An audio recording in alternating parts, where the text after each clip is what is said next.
تمام عالم پہلے بالکل ناپید تھا، پھر اللہ تعالیٰ کے پیدا کرنے سے موجود ہوا۔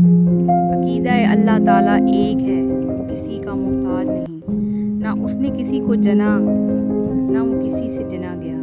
نہ کوئی اس کی بیوی ہے، کوئی اس کے مقابل کا نہیں، وہ ہمیشہ سے ہے اور ہمیشہ رہے گا،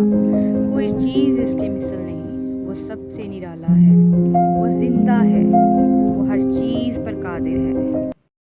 تمام عالم پہلے بالکل ناپید تھا، پھر اللہ تعالیٰ کے پیدا کرنے سے موجود ہوا۔